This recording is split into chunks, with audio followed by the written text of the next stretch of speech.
Opinions are like assholes. Everybody has one. I don't think I've ever seen anything quite like this before. You know, Wobbles, I'm kind of mad at you. And as a reasonable man, I'm willing to do whatever's necessary to find a peaceful solution to these problems. Well, good morning, good evening, good afternoon, wherever you are in the world, whatever time you're listening to this. Welcome to another episode of the Punching Up Movie Podcast, where two long-standing friends pick a movie that is an acknowledged classic, a cult classic, or just something that's very, very popular.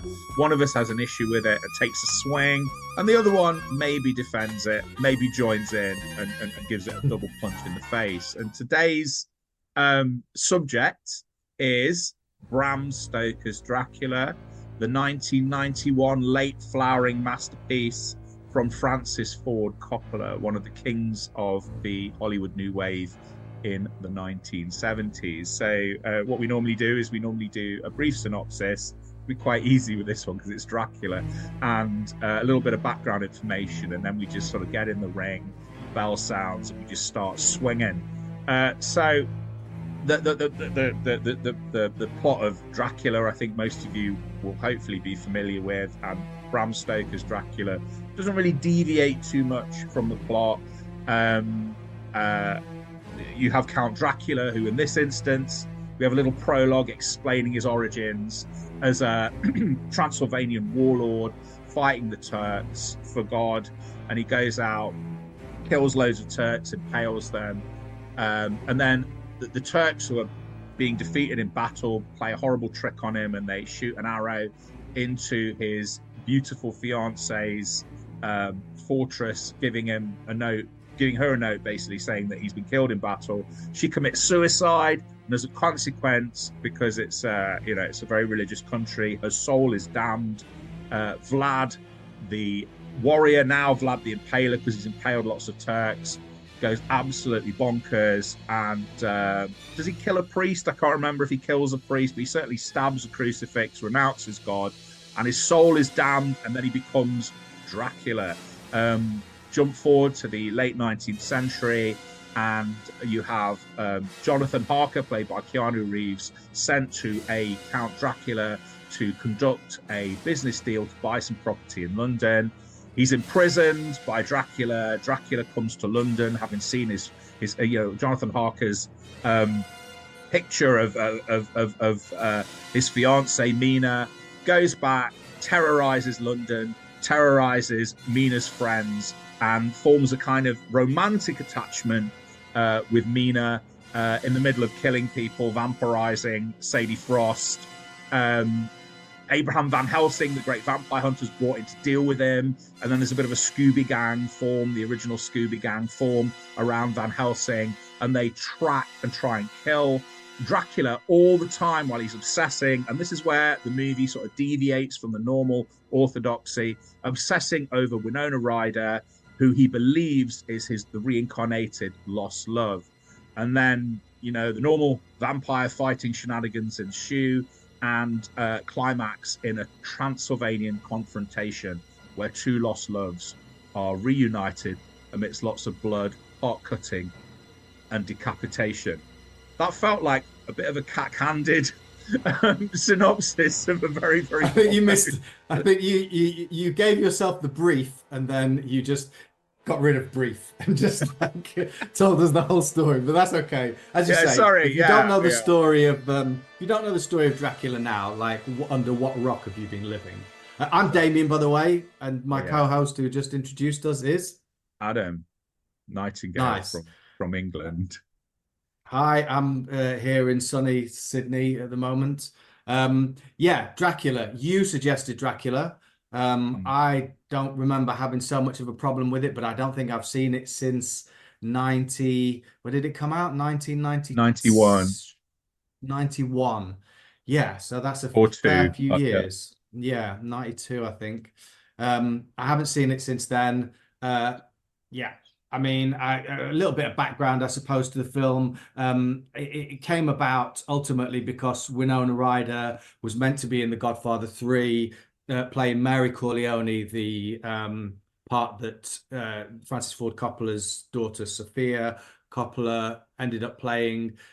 Winona Ryder had come off the back of 5 films back to back, the last one being Mermaids with Cher, and she was suffering from absolute exhaustion. I think she'd flown to, I would say, like Rome or somewhere where they were meeting at first, and yeah, she couldn't get out of the hotel room apparently, and so Johnny Depp sent a message to Francis Coppola saying it's not happening, she can't come, and she kind of bowed out of the film. I think she obviously felt guilty about that. When was The Godfather 3 made? I think it was released in 1990 or 91. I think it was. Okay, so a couple of years later, she gets in touch with Coppola, and she brings him a script for an adaptation of Dracula by Michael Apted. No, it's by James V. Hart. Michael Apted was originally attached to director. Right, that's right. Okay, yeah. It was going to be called Vampires in the Mist, right?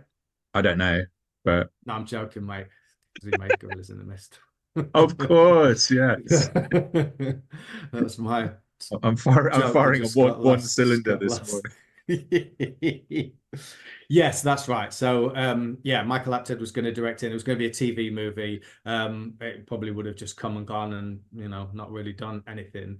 So, Francis Ford Coppola had always liked the book. Apparently, he'd read it to some kids at some summer camp back in the day.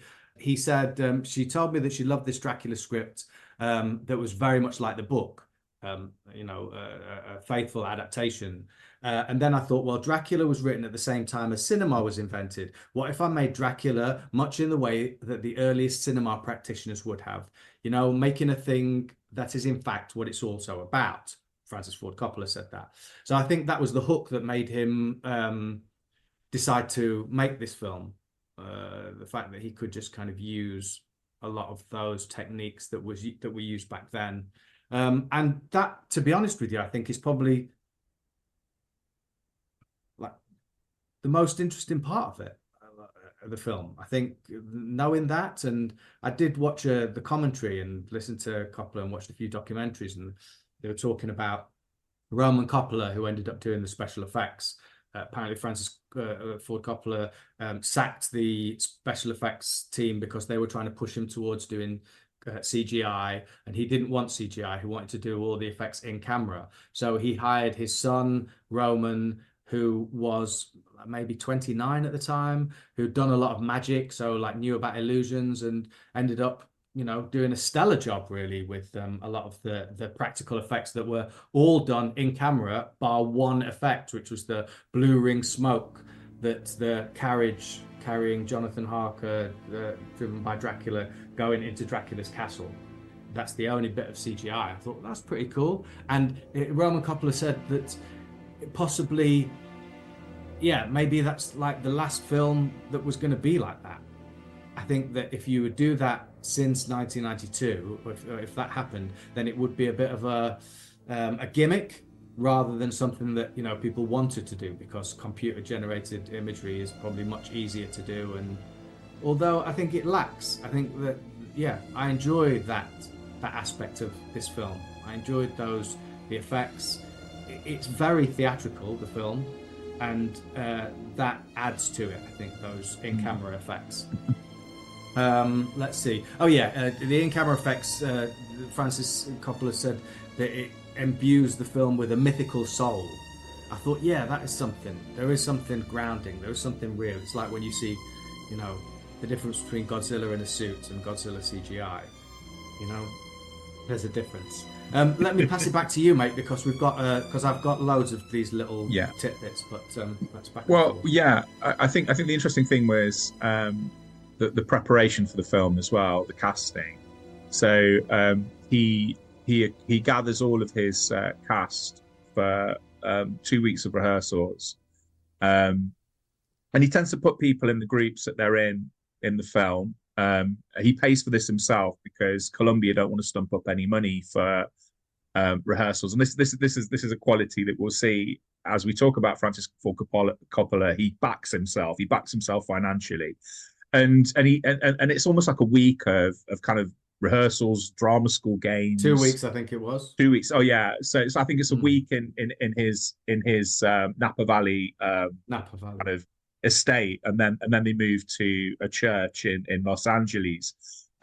He does things that like he invites them to a kind of almost like a dinner theater, and gets actors to read the script to them. They first time they sit down for dinner, formally, instead of placemats, they have copies of the novel, Bram Stoker's novel, and they read the novel together. Not everyone's on board with this. Depending on what you read, Anthony Hopkins is a bit resistant to it. But then if you read Richard E. Grant's kind of quite candid account in his diaries, Anthony Hopkins seems on board. The one big problem is Gary Oldman. Gary Oldman, the star, is come off the back of quite a public and painful divorce to Uma Thurman, and he's drinking heavily. So during rehearsals, there's bits where he blacks out. Not during rehearsals, during the sort of the sort of celebrations afterwards. He's drinking heavily, blacks out, he's weeping because he feels like he's made a fool of himself. And then at the end of rehearsals, he has an absolute stand-up blazing row with Francis Ford Coppola, because he feels that all of this is confusing. It's all generalizations, what Coppola's doing. Coppola seems to be just throwing everything at them, every little drama school trick, things that are kind of a bit extraneous to what they're doing, like they go in hot air balloon rides that he funds, and he just blows up at Coppola, and there's like tensions between the two of them. And when they start shooting, these seem to sort of filter onto set, and Coppola's almost like fighting two of his actors, because he gets a little bit of pushback apparently from Anthony Hopkins, who doesn't really like to rehearse anyway and is improvising a little bit and not quite giving the performance that Coppola wants him to. Winona Rider and Gary Oldman fall out completely and barely talk to each other. And then there's interesting bits of direction on top of everything that you've said, Damian, about all the in-camera effects, which everyone seems to kind of enjoy. They seem to love going onto this set and seeing the world created around them. But then, at one point, Coppola has Gary Oldman whisper. It has all the cast blindfold, and Gary Oldman is told to go and whisper insults and threats into their ears to get them into the mood, as if they weren't already terrified of Gary Oldman and what he might say and do. The film is completed, and then 4 months before production, James V. Hart, the writer, gets a midnight phone call from Francis Ford Coppola, who's seen an edit of the film and hates it. He's calling it garbage, and he more or less orders Hart to come over to Los Angeles and see the complete edit of the film, or the first edit of the film. It's been shown to preview audiences. They really don't like it, especially the ending.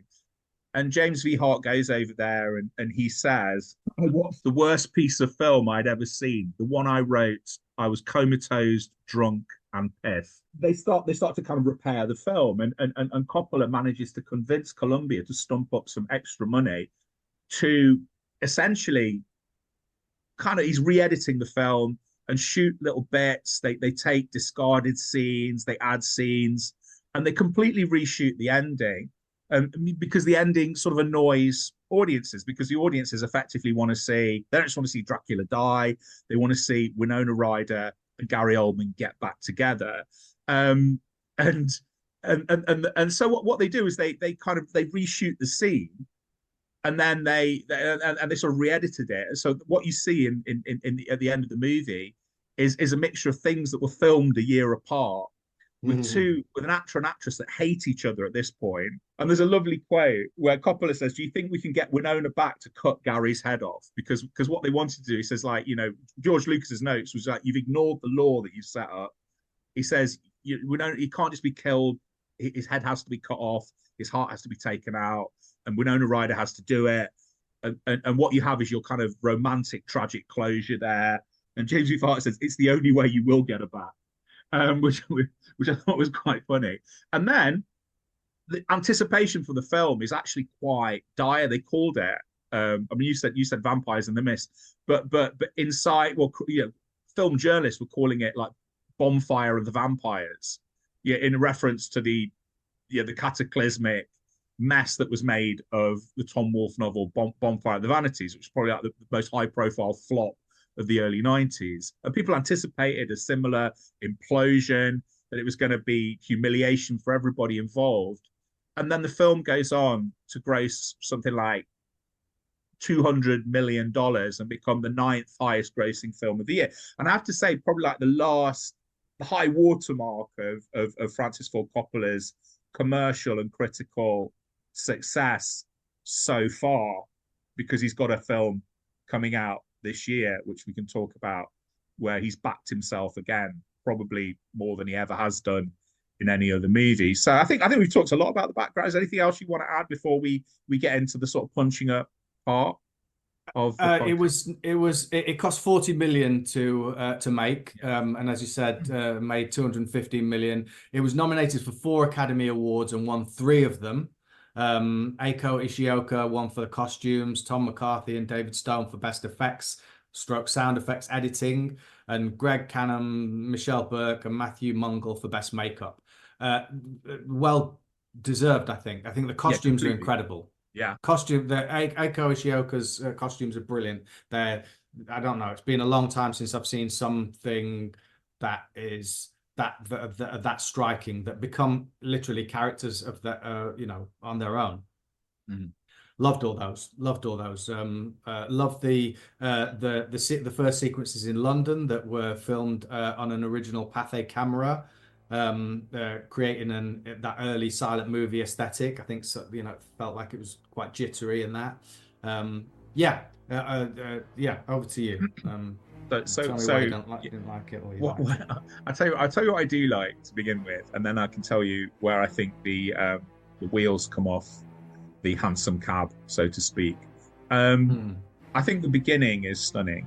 I think that the prologue, which involves kind of almost like every technique you were talking about, the sort of prologue with Vlad the Impaler, and we haven't talked about the music. The music is astonishing, amazing, and some of the best recent orchestral horror music. Well, recent, it's the 30 years old, but some of the best orchestral horror movie music of kind of like the last generation. I think it's astonishing.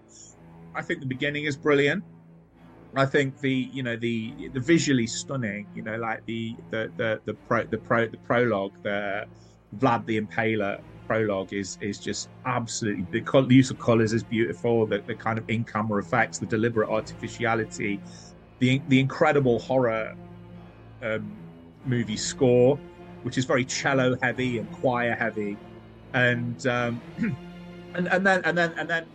basically the whole extended section in Transylvania where Jonathan Harker goes to cut a deal with Dracula and then is imprisoned and sort of assaulted by the brides and I think once it gets into London, about halfway through the movie, it becomes a love story more than a horror story.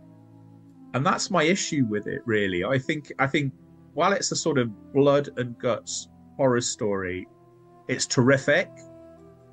And then it becomes a very, very indulgent love story at the expense of a horror story. And that has always been my principal issue with it. I think it's too long as a movie. I watched quite a few. I think I watched the sort of what we call the 3 big Dracula movies prior to this, and they're all pretty tight. They come in at under 1 3/4 hours. I think it's about 2 hours 10 minutes. You really feel the sag in the middle, but that's in the novel as well, when it's very much like Mina and Lucy and Dracula's kind of off the page. But then I feel that once in the last half of the movie, when it becomes this sort of tortured love affair between this count who up to that point has been a mass murderer, we're kind of expected to kind of park that and just accept that he's this tragic guy. He's not completely responsible for his actions, redeemed by the love of Winona Rider. It just kind of pulls the sting of all the horror, I think, and just to me, kind of ruins a good Dracula story, but then sets the precedent. It wasn't the first sort of it wasn't the first sort of vampire film to have a tortured sort of lovelorn, sympathetic vampire, but it almost sort of sets the bar for vampire chic to dominate vampire storytelling and have too many Byronic, lovelorn, ultimately redeemable vampires. And I like my vampires to be evil. I don't mind them being suave. I don't mind them being aristocratic, but ultimately, I want my vampires to be evil, and I don't want my vampire movies spoiled by redemptive love. There we go. That's my issue with Bram Stoker's Dracula. So there we go. Yeah, and there you go. It's so, you know, it was called Bram Stoker's Dracula, and none of that stuff that you're talking about is in Bram Stoker's Dracula. No. From the start with the prologue, which is great and looks fun, but I just got off the back of reading the book for the first time, which I want to say I hated. You know, I really do. Like, I mean, the last third, I didn't mind the Lucy and Mina stuff, to be honest with you. I didn't mind it when Lucy was being slowly drained and when they were giving her blood transfusions. I didn't mind that. The last third of the book just drove me absolutely crazy. I hated Van Helsing. I hated him. Like, I hated the way it was written. The cod broken English, the way it was written was just so hard to read. It didn't flow. It just felt turgid. And the amount of them talking about what we're going to do and then consequently not doing it or it changing was like... That's how much they tell you, like, pages and pages of what they're going to do, and then 2 pages of what actually they did and how it all messed up. And I just found it just boring. But I'm seeing that it's called Bram Stoker's Dracula, so I'm thinking, okay, well, maybe it's going to be a little bit more faithful to the novel. And it starts off with a prologue that just has got fuck all to do with the Bram Stoker's Dracula. It's got nothing to do with it. You're just making up this love story, and fair enough. So call it Dracula. Why are you going to call it Bram Stoker's Dracula if, like, the heart of the piece is something that has got nothing to do with the original book, right? Yeah, no, I agree. It's not the first in my Dracula research. It's not the first like sort of screen adaptation to make the connection with the, you know, actual historical figure that is Vlad the Impaler. I think the Jack Palance version in the 70s does that, but this is the one people remember. I think one of the reasons for its success is the fact that it is a love story. Ultimately, it's a kind of gore. It's a fairly, I mean, it's a commendably gory horror film. It's a commendably kinky horror film as well. You know, but I think one of the reasons it has crossover appeal is because it has that kind of romance at the heart of it, that sort of tragic love story. And I just like my Dracula to be evil. And, you know, and the Mina and the Mina and Lucy bits serve a purpose in other adaptations, because you have, you know, Lucy is effectively kind of offered up as a sacrificial lamb to show what Dracula is capable of, to raise the stakes when he does it to Mina, who is essentially the central heroine. So it's like you see Dracula destroy one life. You see his power of seduction and essentially what he turns a woman into. And then you know what the stakes are for Mina. But Dracula is always predatory. And I think he's more interesting for being predatory. And I think he's more interesting for not knowing that much about where he came from. So in the previous sort of 3 Dracula movies I watched in preparation for this, Nosferatu, the Bela Lugosi Dracula, and the horror of Dracula, he's never explained. He just is, and he's been around. And I think even in the Christopher Lee one, they call him a member of an ancient race. Peter Cushing calls him a member of an ancient race, and he's been doing this possibly for thousands of years, or at least hundreds of years, and that's his purpose. You know, his purpose is to survive and replicate, and sort of preserve a kind of old world aristocracy at the same time as doing it. So I kind of much preferred the shorter, tighter, less indulgent sort of vampire films. And I think the interesting thing about the Hammer one, I mean, you know, in the research, it's all about these elaborate preparations for this sort of big pageant of a movie. And then you look at the did you I don't suppose did you watch The Horror of Dracula in the end, the Christopher Lee one? Yes. Yeah, it'd be interesting to see what you think about it, because I think what they've got is they've got a studio that has to bang these movies out. So they don't have time to rehearse. They spend a lot of time casting correctly. I think the script, which would have been written very, very quickly, is a lot more literate and a lot subtler than the James V. Hart one, which if you kind of read it, because I think we might have been reading the same article, but there's an article where you actually see the script, and it doesn't read that well. And I think it's maybe a testament to the actors that they lift the dialogue. Whereas when you look at Peter Cushing with Michael Gough, Peter Cushing with Christopher Lee, and the dialogue sequences pop. And I would say the production design is just as fascinating with its kind of reduced budget with the Hammer movie. The colors just as beautiful. The music's just as powerful. And they've got a fraction of the budget, no time. And they just got to get on with it. And and I think the kind of indulgence of Bram Stoker's Dracula, even though Coppola has taken a massive creative risk, which I admire him for, because that's what he's done all of his career. And he bets on himself more than any other director. He literally puts his own money up. Sometimes it pays off, like he bets the farm on Apocalypse Now, has a heart attack, nearly destroys his marriage in the process, produces a masterpiece. And then he uses the proceeds of that, the Godfather movies, to create a studio, Zoetrope, makes One from the Heart. It's an absolute disaster. It almost sinks him financially and dooms him to 10 years of being a gunfire. I admire that about him.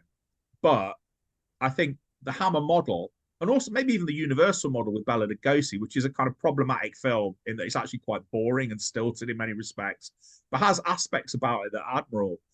It's kind of an interesting riposte to the kind of indulgence of Francis Ford Coppola and the studio system at the time, where you're just banging these movies out and you haven't got time to faff about and overthink them.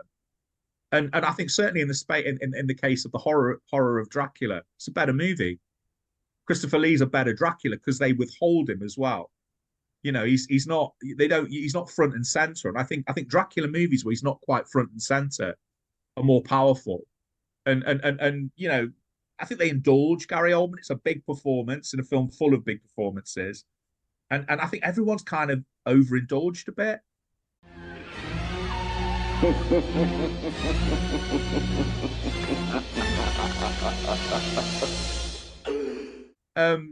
What do you think?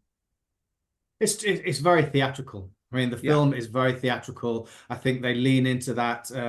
Coppola said that he never really felt that it was his movie. He always felt that it was kind of Winona Rider's movie, a bit of a vehicle for her, and that he did it. He said he didn't really enjoy very much making it. This is in the commentary that he did in 2006. He said, it wasn't the funnest time. He goes, but going back to what you were talking about, betting on himself, it was the film that was a massive financial success and gave him leeway to make more movies in a way that other films hadn't done.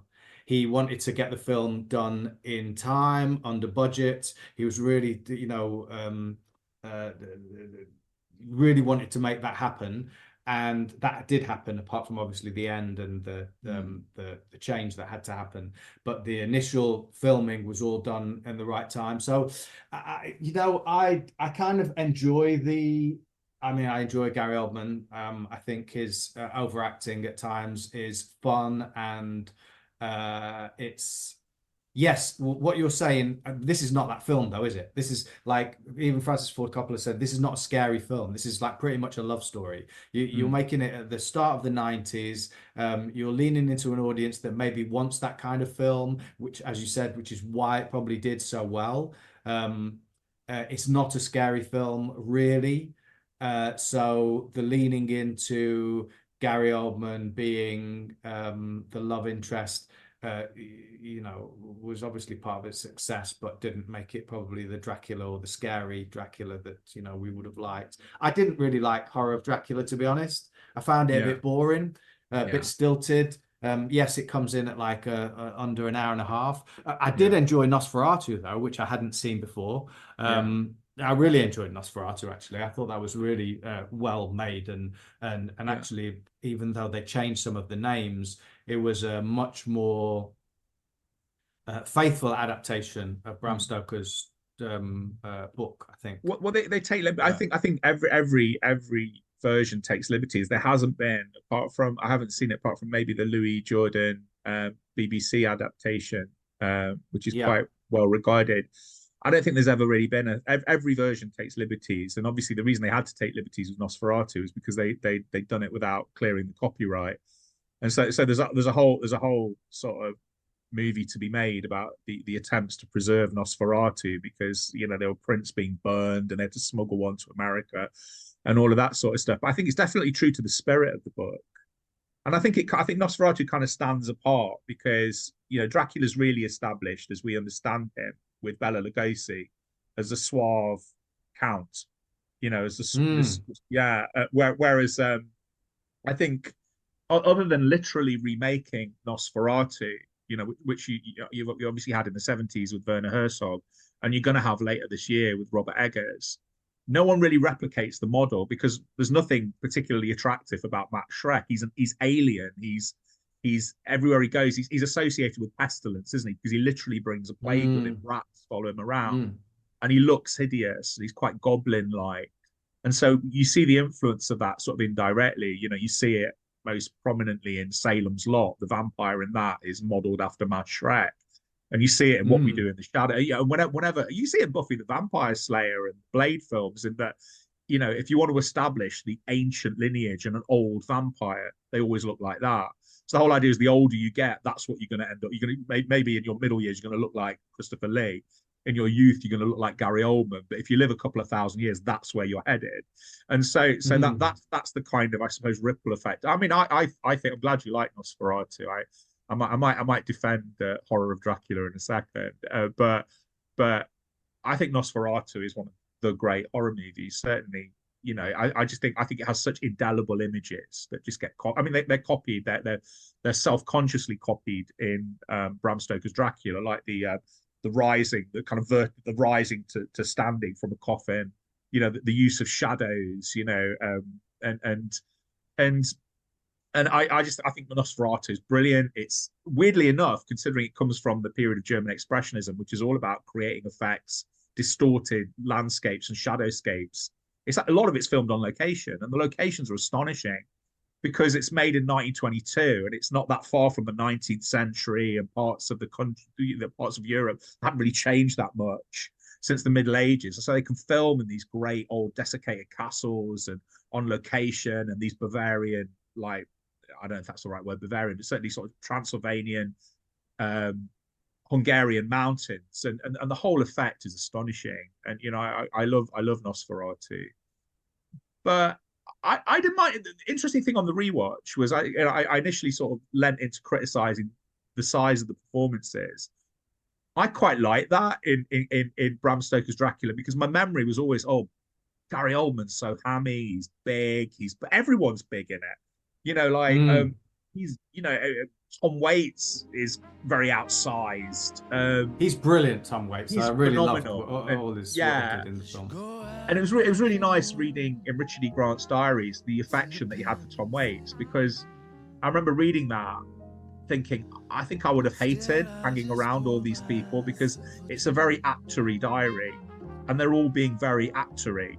You've got all iterations and Tom Waits turns up, who's obviously a musician first and foremost, but also a very good actor. And he hasn't got any of those airs. He's there to do a job. He says there's lots of humility. He just does his job. Doesn't sort of talk about it. And he has the admiration of Richard E. Grant for just basically not being very actory. What do you think of Anthony? Because we talk about big performances. You could argue that Anthony Hopkins goes toe to toe with Gary Oldman in terms of possibly he oversteps Gary Oldman, in a good way or in a bad way. In a way that is just not as entertaining as what Gary Oldman did for me. Was she in great pain? Yeah, she was in great pain. Then we cut off her head and drove a stake to her heart and burned it, and then she found peace. Doctor! Please. First of all, Anthony Hopkins, why is he the old priest back in the day? Why is he doing some of the voiceover? Was it on the Demeter or just afterwards? And in the beginning as well, yeah. Felt like it got in the way. It felt like, there's no, if you're trying to link like Van Helsing and Dracula through time in some way, shape, or form, then do something with it.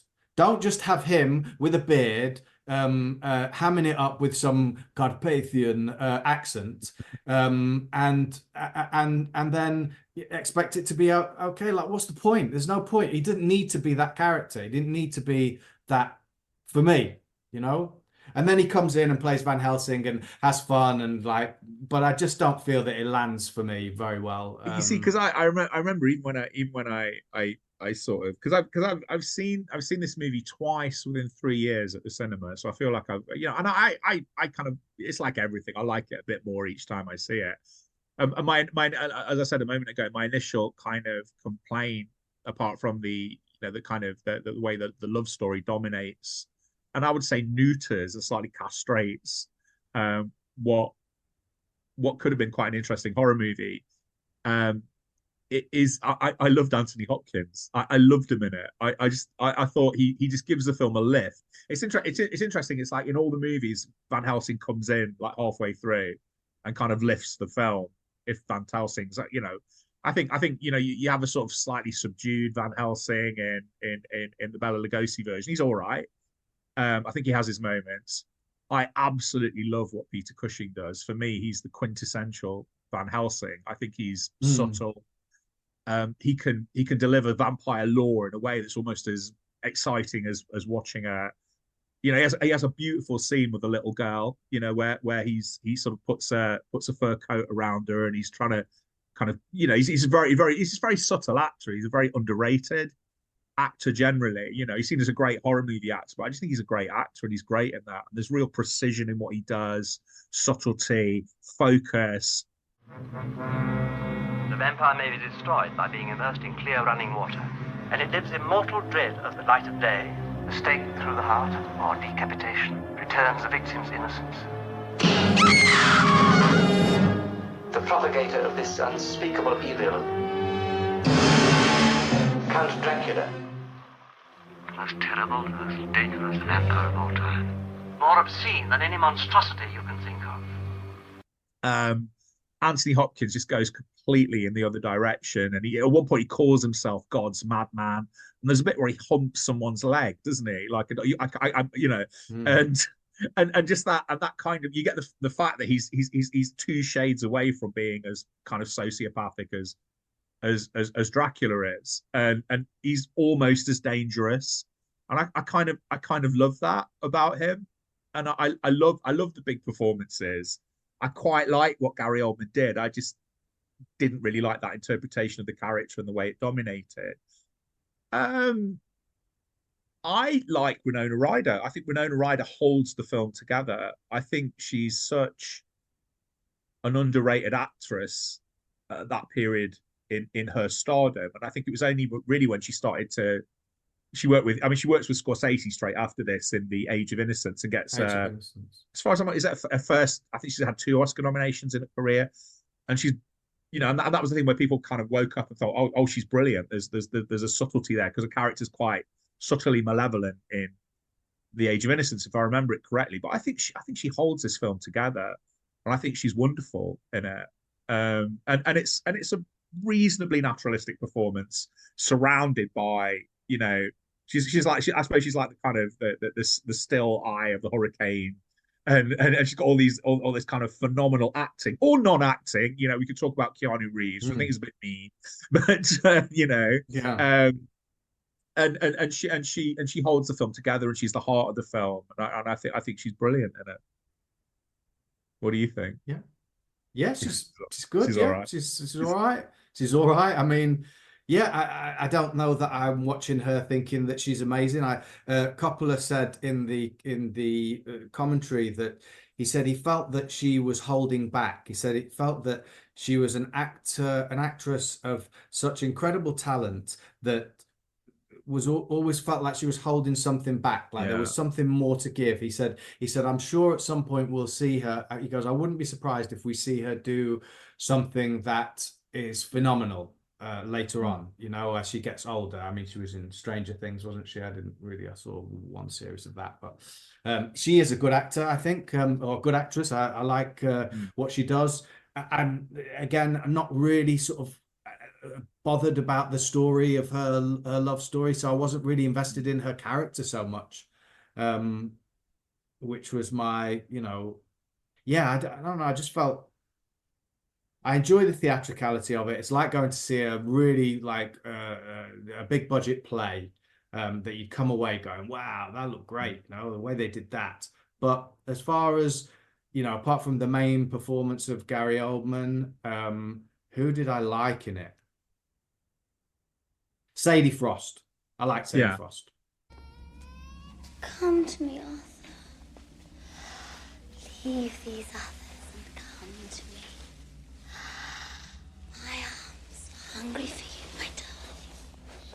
Kiss me and caress me, my darling husband, please. And what a shame it didn't lead to bigger things. Which is exactly what Coppola said as well. Yeah. So no, she's phenomenal. She was really good. She's brilliant in that. And that's a great role. I think it's I think that's the best sort of female role in it. And Keanu Reeves. Coppola had said that he was so obsessed with getting the accent right that it got in the way of everything else. I think Keanu Reeves, do you remember he played Hamlet in Canada? A friend of mine went to see it, actually. She's a big Keanu Reeves fan. And she's a cineast as well. Like, she likes Hitchcock. She likes acting. She knows she's not just a anyway. Keanu Reeves has basically turned into like the nicest man in Hollywood. A guy who, through sort of The Matrix and John Wick, really it doesn't matter if he's a great actor or not. In a sense, it doesn't matter if he's really emotes as well as, he doesn't have the range of somebody, obviously like Oldman or any of the big actors, but he is probably like I much prefer watching him than Tom Cruise, or Matt Damon. You might as well get Matt Damon as well. The same thing. I'd much rather watch Keanu than those two, and they're all about equal as far as sort of talent goes, or is about capability. I would say that Cruise and Damon are better actors, much better actors than Keanu. But I think Keanu is interesting because I think what he's done is he's refined what he is. There's an innate likability that has probably caused him to survive because initially, obviously because he was coming off the back of Bill and Ted, he was trying to find, and he had a small role in Dangerous Liaisons as well. So you see the ambition in him. Like, I'm going to take a small role, in this movie surrounded by phenomenal actors, period piece, and he sort of stumbles, but you like him. So that sort of carries him on, and then his commercial momentum builds with Speed, Point Break, The Matrix, and then what I think he does is I think he sort of refines kind of like the essential Keanu-ness of him, and turns it into the thing that no one else can do. Because obviously he's kind of remained supremely fit and athletic into his like near 60s now, and has just sort of refined that from The Matrix onwards as a kind of slightly different Keanu Reeves, as a kind of more Zen-like Zen warrior sort of thing that he does. And I actually think he's phenomenal. I think he's a phenomenal movie star, incredibly watchable. He's got a lot better as an actor, and he's he's just sort of refined what he does to the point where there's no one else that can quite inhabit that role, that kind of mixture of kind of something that is Coppola calls him a prince. He sticks up for him in the interview I read. He says, I like him, he's a prince among men, and I think he has that sort of regality now. you know, and mixed with incredible physicality and likability. And then even as an actor, he's got better. I think he's turned in some great little character roles. I don't know if you remember him in the Sam Raimi film. Is it The Gift, where he plays? Is it Hilary Swank's abusive husband? And then I know you didn't like the film, but he's phenomenal. I think in and if you look at him here and then you look at him in this, you think, well, where did all of this come from? He's phenomenal in The Neon Demon as the really sinister motel owner. He has this terrifying cameo as a sort of motel owner. Being very good in that. Yeah, and you forget how big he is as a man. So when he uses that for malevolent purposes, especially in a movie where essentially the person he's menacing is like Elle Fanning, who's kind of waif-like, it's really scary, you know. Yeah, so I think we had to cover the elephant in the room that was Keanu Reeves' appalling performance in that movie, with the caveat that everyone likes him. And he sort of he towers above probably all his contemporaries now in terms of, and anyone in the movie really, in terms of movie stardom and what movie stardom is as opposed to, you know, kind of being a great actor. He's an absolutely top tier movie star, I think. What type of vampire movies do you like? Yeah, great. I was going to ask you what your favorite vampire movie is. Near Dark. Near Dark, absolutely. You couldn't go in this more obviously opposite direction, as you've got grungy, smelly, dirty, murderous vampires. Lance Henriksen, Bill Paxton. Bill Paxton. Jeanette Goldstein, aka Vasquez from Aliens. Vasquez. Hey, Vasquez. Have you ever been mistaken for a man? No. Have you? Oh, Vasquez. He just too bad. And you know, so you've got grungy, nasty, dirty, murdering vampires who are quite proud of the fact they're killers, really, really good at it. Yet there's a sense of they're a pack, but they're also a family. So in Near Dark, as they kind of get dispatched, even though they deserve to be, and the world is better off without them, you kind of feel the loss as each one goes to his fiery demise. So yeah, I like my vampires to be dirty, nasty. I don't mind them being suave so long as they're evil. So I like Christopher Lee. I love Max Shrek. And I really like because you got the mixture of the two in Salem's Lot. I think Salem's Lot is the most authentically frightening vampire. It's a child. Have you seen it recently, by the way? Have you seen? Oh, I haven't. No, I keep meaning to. I'm on the verge of going on another kind of Toby Hooper kick, but I may find myself disappointed. But as I was a child, as I suppose many people were. Same. The scene with the little vampire kids. The window. Yeah, all done in sort of filmed backwards, isn't it? It's like, you know, and then the sort of Count Barlow Nosferatu vampire, but then you've got the suavity in terms of that, you know, the vampire's familiar and fixer James Mason. Here's a little anecdote. I once met David Soul, the late David Soul. He was doing a play. I was an usher at the time. Me and my usher friends went over, and the company manager of the play really liked us, so he invited us over to have a drink with David Soul. All I wanted to do was talk to him about James Mason's, and really? And I absolutely chickened out. And he offered us a drink, and I said no out of polite. This guy is, you know, and so I just missed my opportunity to ask him about, and I'm sure he would have been like over the moon to talk about working with James Mason. Yeah, of course. James Mason. People like that, you know, and it's a non-anecdote really, because I just missed my chance to ask him. I sat in a pub with David Soul and didn't ask him about like his greatest work. Forget Silver Lady, forget Starsky. I had Silver Lady on 7-inch single, I think, at one point. Why? I was young. This is the confession part. There's always a kind of confession part. The podcast towards the end. We run out of things to say about the movie. The most interesting stuff comes out. Therapy. Why did you have? Because I've always seen you as when I was at drama school. You was the guy. I don't know if you realize this. You shaped my musical taste. because this is another confession. When I converted to Christianity, it was a time of satanic panic and chucking your records away.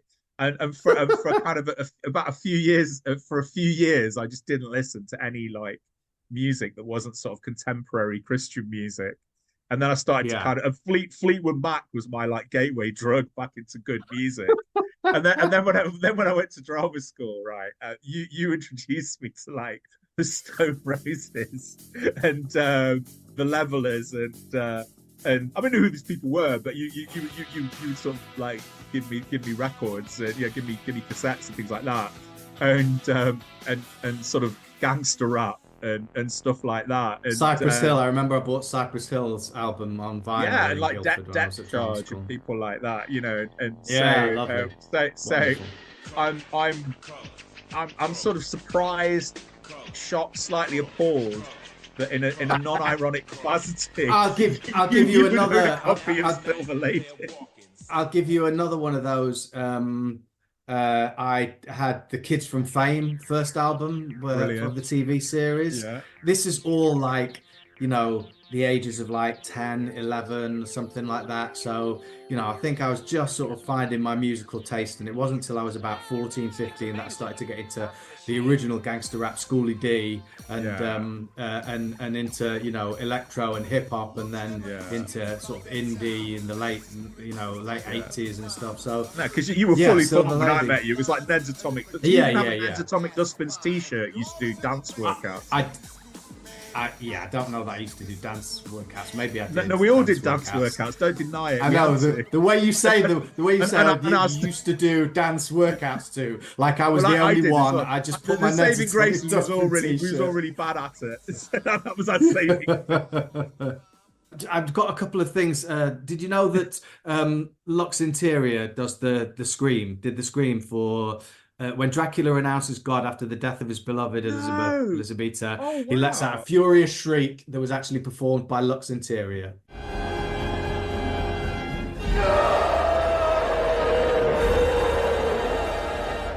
I have no idea. Oh, brilliant! Yeah. I'm a new. This is how far I've come from Amy Grant, Christians out there. Petra, Stryper, Keith Green. Stryper. They weren't they like a heavy metal Christian? I've retained my faith, but renounced my musical tastes from the 1980s. But I'm a newly minted Cramps fan. So it's still all new to me. I don't know anything about the Cramps really. Yeah. I don't. Oh, they're wonderful. I mean, their association with horror is brilliant. Actually, there was a Cramps song in Kill Bill last time. They are. They're kind of like. Their association with horror is kind of quite well established, and Surfing Dead's a good song, Surfing Dead, which they wrote for the Return of the Living Dead. That was the first one I heard, actually, first time I heard a proper Cramp song. But look, I did not know that. That's a wonderful pretty cool, right? I have another little tidbit that in the London streets when Dracula and Mina are walking along. There's a board advert, a man with a board with an advert for Hamlet at the Lyceum Theatre starring Sir Henry Irving. Yes. And in real life, Bram Stoker worked for Henry Irving. And Henry Irving was seen, I did notice that. And Henry Irving was seen as a possible inspiration for Dracula. There are lots of possible Byron. But also the pornographic work that Lucy is reading, that Mina sort of feigns disgust at and then kind of reads a bit later, is a translation of the Arabian Nights by one of my historical heroes, Richard Francis Burton, who again was seen as a very kind of vampiric, mesmeric, borderline. I don't think he ever was, but the image he cultivated was this kind of, very dark, occultist, mesmerist, pornographer, explorer. So there's I like the little nods to kind of Dracula's influences in that. Did you know that comic book artist and writer Mike Mignola was an illustrator on the film? He's the the Hellboy dude. But you can totally see some cross-pollination between some of the costumes and some of the sort of design in Dracula, and then some of the Hellboy comics, the reds and the blacks. I like that. And there was a lot. There was a lot. Going back sorry. No, go on. No, I can say there was a lot in the preparation to the film. There was a lot of previs as well. They filmed all the Michael Bauhaus, the cinematographer, filmed all the rehearsals, but they also did a pre-visualization animation, based on the sort of meticulous storyboards. I'm assuming a lot of Mike Mignola art worked its way into that, and then they would integrate actual film clips as well from like Jean Cocteau's Beauty and the Beast and other things. And also, did you know that there is an insert shot from the Bounty film with Anthony Hopkins that was made in the 80s that makes its way into the film? What's the shot? I'm wondering if that's a Demeter shot or something of the ship. Okay. I don't know what it is, but that was in my research, although I couldn't necessarily recall what that might be. Might have been. Yeah. So what were the last voyage of when you say the last voyage of the Demeter was a very good film, not very good film, but it was an entertaining film, and like a lot better than I thought it was, and using that whole section of the book as the whole piece of the of a feature film worked. When I read the Dracula, it was the version from the television version that Stephen Moffat and Mark Gatiss did. A few years ago, that my mate Sacha Dewan, and friend of the podcast recently, he very kindly put up advertised our podcast on his Instagram. But Stephen Moffat said the popular image of Dracula, suave, charming, handsome, clean shaven, in a high collared cape, is nowhere in the book. It's not there at all, actually. It comes from all the plays and movies and artworks the book has given rise to, but specifically from the elements of all these that audiences took to their hearts. So in a sense, it's like an audience carry on, the idea that he's this suave creature, because he really I would argue that it comes from Bela Lugosi, because Bela Lugosi's obviously the first. We haven't really talked about Bela Lugosi, but Bela Lugosi, he wasn't the first person to do it on stage, but he was the person that did it at the point when they were making a film and lobbied for it, and is the most indelible count. Obviously, like sort of what Gary Oldman's doing is a bit of a mishmash of, for sure, many Count Draculas, but he's clearly doing the Lugosi voice. Children of the night. Listen to them.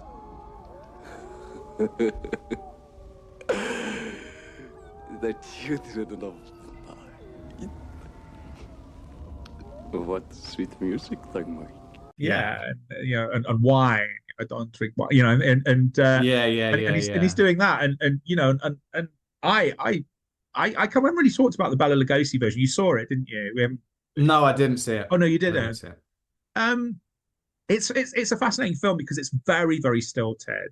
I think comes in about an hour and 20 minutes or something, and it feels a lot longer. Actually, it's based on the stage play rather than the novel, because that was the kind of the irony of like what becomes a template to doing Dracula is it has more to do with the stage play.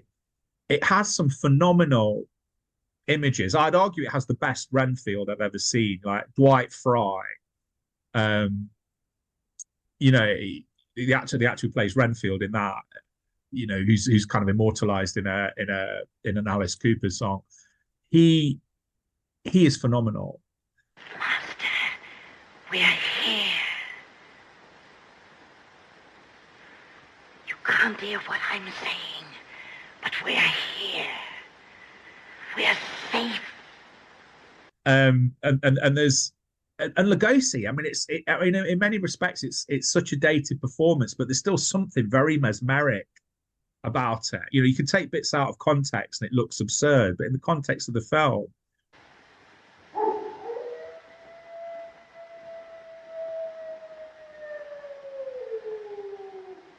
listen to them, children of the night.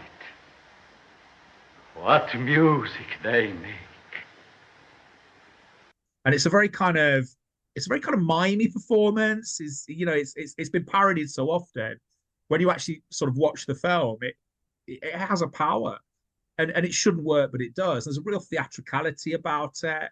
You look at Bela Lugosi, and he doesn't. I mean, Christopher Lee is by any matrix an attractive man, a regal man, a tall man. I would imagine Bela Lugosi now would never. He wouldn't get it. He's not an attractive man by modern standards, but you believe in his seductiveness. You believe in his exoticism, and again, he sets the template. Francis Ford Coppola has said his favorite Dracula was John Carradine. Who sort of took over from Lugosi in the kind of mishmash horror movies where Universal was kind of in financial straits. They were chucking every monster that they had in House of Dracula, House of Frankenstein. And then he sort of turns up in some Poverty Row movies, which I've never seen this one, considering I love horror movies and westerns. But he does Billy the Kid versus Vampire, and he has the moustache, because that's the thing, isn't it? That they excise is that Dracula has this white moustache. Obviously, he sort of, the more blood he drinks, the less he kind of darker it gets, more youthful. But he has this sort of quite. The only thing I can remember about his physical appearance is moustache, which Carradine retains, and so Carradine, ironically, is the most faithful, Dracula in terms of physical appearance to the book. But he didn't leave an impression on me. I find him such a grand actor, such a big actor. But when I think maybe over the tail end of lockdown, when I rewatched a lot of the Universal horror movies and watched House of Frankenstein and House of Dracula, I was really looking forward to Carradine, and he kind of didn't really make much of an impression, and it doesn't help that he's in movies with Boris Karloff and, like, in some instances, Bela Lugosi playing a completely different character, and they're such big personalities in those movies. And add to that the fact that Karloff is an extremely good actor as well. He just kind of gets pushed to the margins, which is weird for John Carradine, because you normally hire him, especially in the John Ford movie, to come in and be big and be grand, and be grandiloquent, and kind of steal the movie for a few scenes. And he kind of doesn't as Dracula. So interesting. Yeah, maybe I'll check that film out at some point. To be honest with you, I'm like over Dracula. Drained. You're drained. Yeah, literally drained. Need a blood transfusion. Yeah. Or 3 blood transfusions. Take the hose. Monica Bellucci in the sort of erotic section. I thought the erotic section, the 3 vampires seducing, and was really well done. Like, it was very sexy. It was very beautifully shot, looked great, and I think that was Monica Bellucci's first film. Incredible.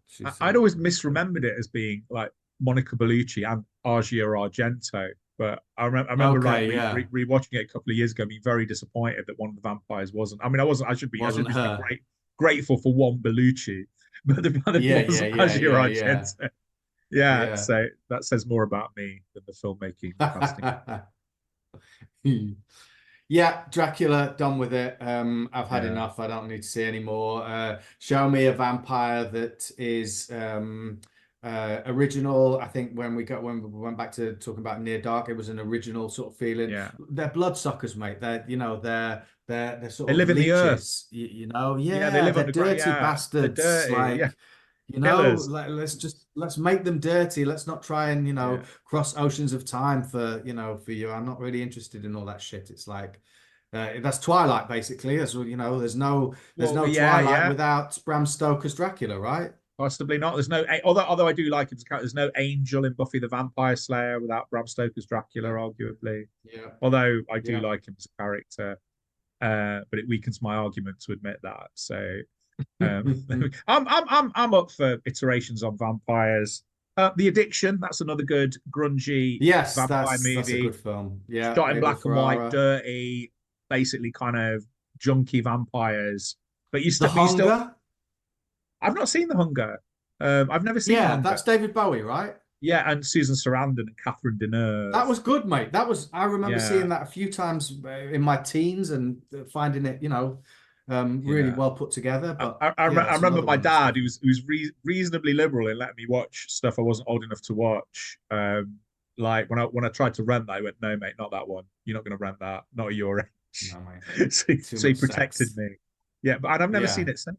I've never seen it since. I think because there was a lot of stigma for a long time attached to Tony Scott, and I just assumed it'd be rubbish. And now Tony Scott's been reclaimed, hasn't he, as an auteur? I don't know. Has he? I mean, you've said he that. has. Yeah, the second time you said that. Has. I mean, I'm not a Tony Scott fan, mate. Like, I'd say that right now. I don't think this.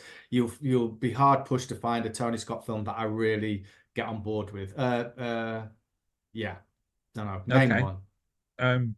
I can't, because I would have said True Romance, but I know you don't like that. Yeah, no, I don't like. Yeah, no. What Revenge? Kevin Costner, Man on Fire. Yeah. Not Man on Fire. Hated Man on Fire. Brilliant. We can do that as that might be a good one. We can do that as a punching up. Yeah, I don't know. Yeah, punching sideways, mate. It's neither up nor down, is it really? Well, that could be our spin-off series. Punching sideways. Yeah. I also thought that we should do hugging up, or like a spin-off of this, like where we go for our. I mean, we tend to talk about films we love anyway, but do you have anything to add about vampires or Bram Stoker's Dracula before? No, only that I like The Addiction. I didn't talk about The Addiction enough, but time's gone. It's a great film. If you haven't seen it, check it out. Christopher Walken manages to be suave in the midst of a world of dirty, junky, philosophy quoting New York vampires. So you have the best of all possible worlds there. And some great Catholicism in it. Some great, as one who loves Rome, as an evangelical Protestant who loves Rome a bit too much. It's perhaps the perfect horror movie for me. So that's it. We're done. We'll put sorry, Beth. Just put the lid back on the coffin. He's very good. Consecrate the earth. Move on. Mate, bury it very, very deeply. Yeah. And yes, we'll bring you up for Robert Eggers' Nosferatu, and we'll see what we'll see. Yeah. I've got high hopes. He hasn't let me down yet. No, I wasn't overly impressed with being on the Northman, which we can do as a punching up as well. I don't know if I can. I'd love to have another go at the Northman with you. I'd love to go 12 rounds. Ding, ding. On the Northman. I love that film. I watched it again recently, and it's magnificent. But I was thinking about it the other day. Bjork was the best bit in the film for me. Wow, and she's in it for like 3 minutes. Yeah, and I wanted more of that. I wanted more of that sort of aesthetic, that feeling, the otherworldliness. Anyway. Run off topic. Would you like to tell us what we're going to do next? Yes. Well, we're going to go with big performers, wrecking movies, and we're going to look at Peter Sellers and his late flowering renaissance in the Oscar-nominated movie Dr. Strangelove, which is fascinating for me because you are the biggest Kubrick fan I have ever met, and you don't like Dr. Strangelove because my least favorite Kubrick. Yeah, wrecks it with not just one but 3 performances. Greedy bastard. I can't better that. That's the best way to end the podcast. Peter Sellers, greedy bastard. I'm gonna say top of the morning or good night or good midday wherever you are from Nottingham, England. Yeah, top of the morning, top of the evening, top of the day from Sydney, Australia. Until the next time. Bye. Bye. The mission has been completed.